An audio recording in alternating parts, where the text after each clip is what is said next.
òun náà nu bó ti rí nù bó ti mú wá nù adúpẹ́ lọ́wọ́ Ọlọ́run ọba bó sì ti wá rí ìkẹ́fílẹ̀ mọ̀ wípé bó ti rí náà la à ń jẹ́ kí ẹ rí yìí. mo láwọn àlejò méjì ní pẹ̀lú mi ń bí táàjọ máa fọ̀rọ̀ wérọ̀ lórí ohun táwọn náà rí sí ètò ìdìbò yìí pé tán bá wò láyé ha apá àtọ̀dọ̀ wọn pé báwo ni ó ṣe rí.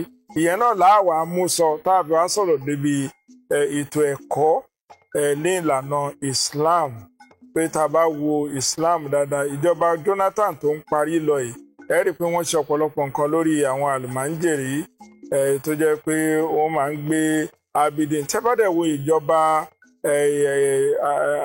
ọ̀gbẹ́ni Rauf Arẹ́gbẹ́ṣọlá nípínlẹ̀ Ọ̀ṣun wọ́n ṣe tí wọ́n pè ní ọpọ́n ìmọ̀ tó jẹ́ pé ọ̀pọ̀lọpọ̀ àwọn ọmọléèwé ni wọ́n ti ń lo kọ̀ǹpútà báyìí kódà gbogbo àwọn wàhálà tá a máa ń gbé kékeré ńgbà tá a wà nílé kéwú gbogbo ẹ̀ náà ó ti wà nù kọ̀ǹpútà báyìí tó jẹ́ pé àwọn ọmọ kan máa tẹ̀ báyìí ni gbogbo ẹ̀ náà yóò sì máa jáde ìrọ̀rùn náà ló bá dé àmọ́ àwọn ètò tí ìjọba ṣe ọ̀tọ̀ ètò tí àwọn tó ń ṣẹ̀sìn Islam gangan tí wọ́n ní fún Islam ṣé ó wà ní ìbámu pẹ̀lú ẹ̀ àti pé ṣé ó ń tẹ̀ síwájú gbogbo nǹkan tí a fẹ́ gbé yẹ̀wò lórí ètò Èjì Òwúrọ̀ rí.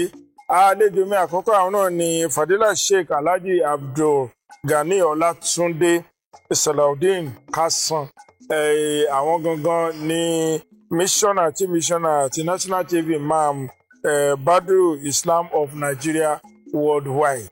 bẹ́ẹ̀ náà la tún ní lẹ́gbẹ̀ẹ́ mi ń bí Alhaji Wakil Gafari àwọn ni missioner Badru Islam ní Mushin. ẹ kú ojúmọ́ wọ̀nyí bàbá mi o. ẹ kú ojúmọ́. ẹ kú ojúmọ́ o. ẹ kú ojúmọ́ o. bó ni o báwo ni ètò ìdìbò báwo ló ti rí lọ́dọ̀ yín o. ó tiẹ̀ ti wà ókè jù bí àṣà àwọn olóyìnbó ó ti dáa jù. ó pọ̀ jù. kódà tó bá tún ní nǹkan míì ta tún lè fún yàtọ̀ sí dáadáa àbá tún ní ká tó fún a kí àwọn ìjọba wa pàápàá jùlọ ìjọba Jonathan fún ètò ìdìbò tí credible election tí wọ́n ṣe yìí wọ́n wá mú ohun tó ń jẹ́ democracy òun ló wá mú dúró ní Nàìjíríà finally bí àṣà àwọn olóyìnbó. ìta lè sọ pé ọkàn wa balẹ̀ pé ọkàn wa ti wá balẹ̀. ṣẹ̀gbọ́n àwọn kan sọ pé Nigeria is not ripe for democracy àti ripe fún rárá ẹ mọ̀ pé nǹkan táwọn kan máa ń sọ ń gbà kan nù àmọ́ ní ìsọdà pé gbogbo àná làwọn apanupọ̀ pé ó dà nípa àkókò tiwa tó àbí. àdúpẹ́ lọ́dọ̀ Ọlọ́run àsìkò tiwa làwa wà yìí kódà gbogbo àgbáyé náà ni wọ́n padà gbà pé ètò òbò ní Nàìjíríà kódà ẹni tí wọ́n tún kọ́ṣe ní Nàìjíríà títorí gbogbo èmi ní US gbogbo náà ni wọ́n ń ṣe ètò òbò kódà tí wọ́n tún fẹ́ má tún dáa tó tiwa yìí àdẹ̀tún kí jẹ̀gá ètò ìdìbò tó ṣe títí tí president Amẹ́ríkà tí wọ́n fi lè fún ọ láwọ́ọ̀dù ìjọ tí mò ń wo lórí nẹ́ẹ̀tì pé wọ́n àwọ́ọ̀dù jẹ̀gá ó ti yà mí lẹ́nu jọ́ náà so gbogbo àwọn eléyìí kò sí tó bí tójú pé kí ni tójú dáadáa náà lọ fún Nàìjíríà Nàìjíríà ò ní bàjẹ́ o. àmín o. Alhaji Wakil Gafar báwo náà ni ètò ìdìbò ní ọ̀dọ̀ ìpínlẹ̀ yìí ti sí. a dúpẹ́ fún Ọlọ́run ọba tí ó dá wa ọpẹ́ ńlá tí ó dá tí a sì yìn Ọlọ́run ọba bá tí ó dá gbogbo ayé ọ̀rọ̀ ìbò náà inú wa dùn púpọ̀ jù ó sì ṣe nǹkan tó ṣe wá lànà wípé bá a sì fẹ́ bọ́lọ̀ sì fẹ́ àti bí àníbà Muhammad sì fẹ́ náà ni wọ́n ti ṣètò ìbò náà ó sì dáa tí gbogbo aráyé tẹ́lẹ̀ fi ń gbà wípé ètò ìbò yìí tí Nàìjíríà dì lọ́dún yìí ó dáa pọ̀. báwo ni lápá ọ̀dọ̀ tí ń ṣe ẹ lọ dìbò. àwa náà dìbò a sì dìbò fún. báwo làwọn èèyàn ṣe jáde sí. àwọn èèyàn jáde dáadáa fúnbò náà ó ti ẹ̀dùn mọ́ wá nú gbogbo àwọn èèyàn ló jáde àti Muslim àti Christian àtàwọn ẹlẹ́sìn míì kò sẹ́ni tó dára wọn mọ̀ gbogbo aṣáájọ ń ṣe níjọ́ náà ni àjọ ń dìbò náà ni tinú kálukú náà sì dùn pé ẹ̀ńtà yẹ ká dìbò fún náà ni a dìbò fún tí gbogbo ẹ̀ sì lọ́wọ́ ní ìrọ̀rùsẹ̀ tí ò sí dà tí ò sí wàhálà ètò ìbò náà ó dáa pọ̀ ó sì rọrùn débi pé gbogbo àwọn tí wọ́n ṣe ètò ìbò náà látòrí jẹ̀gá ẹni tó ṣe ìbò náà ẹni dáadáa ni ẹni rere ni ètò jẹ́ pé Ọlọ́run ọba náà nífẹ̀ẹ́ sí ni bóyá ṣe fẹ́ bọ́lá ti fẹ́ náà ló ṣe ṣe náà ló fi jẹ́ kó bá ìyọ́nú Ọlọ́run ọba pàdé orí inú wa dùn pọ̀ fún ètò ìbò ti ọdún tí a ṣe yìí ó dáa pọ̀ ó sì ní oyin. ó dáa pọ̀ ó lóyin ò gbọ́ngbọ́n kan sí inú bẹ́ẹ̀ ni orúkọ mi wà tẹ̀ tún lè pè ní. àbá fún pé bó ti tọ́ nìyẹn. bó ti yẹ kó tọ́nu adúpẹ́ lọ́dọ̀ Ọlọ́run ọba. tá a bá wo ìjọba Jonathan tó ń tán lọ yìí ẹ rí wọn, mo mọ̀ pé wọ́n ṣètò ètò ẹ̀kọ́ fún àwọn àlùmáńjèrè, wọ́n kọ́léèwé fún wọn, wọ́n ti oríṣiríṣi àwọn nǹkan bẹ́ẹ̀.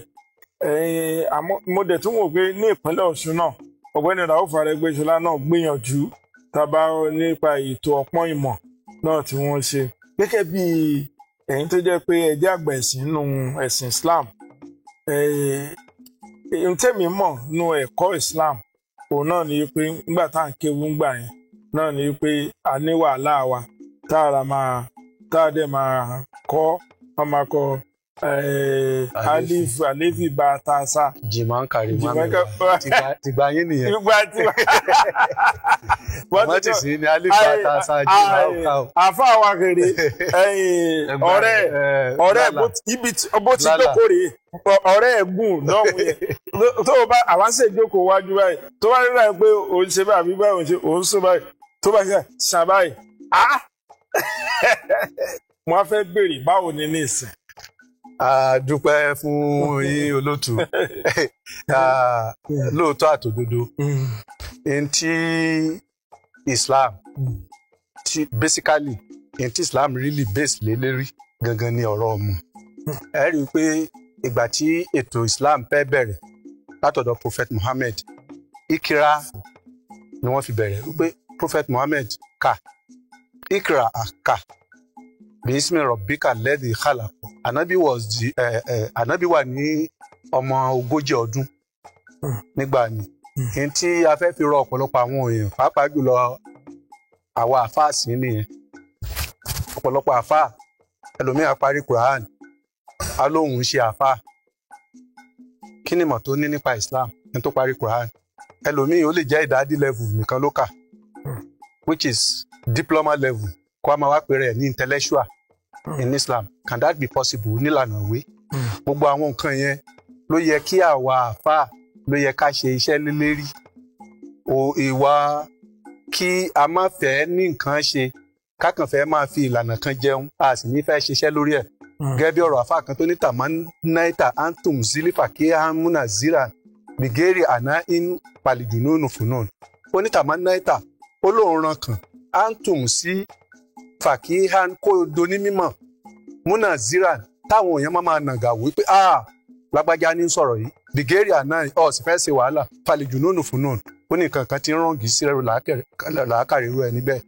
Ìyẹn ní máa ń sábà wáyé lọ́dọ̀ àwọn àfáà tó fi dàbí pé Islam mẹ́hẹ̀. And Islam kò sí tí Islam tó mú wá tó ju ọ̀rọ̀ ìmọ̀ lọ. Gbogbo ẹni tó bá ti bá rẹ̀ nídìí àìmọ̀ kan kò ṣe Islam. Tìtorí kò sí tí ń gbóná gẹ́gẹ́ bí ọ̀rọ̀ yìí bàbá wa nílẹ̀ Yorùbá ẹni kò sí ibi tí máa ń gbóná tó ju ojú ogun lọ.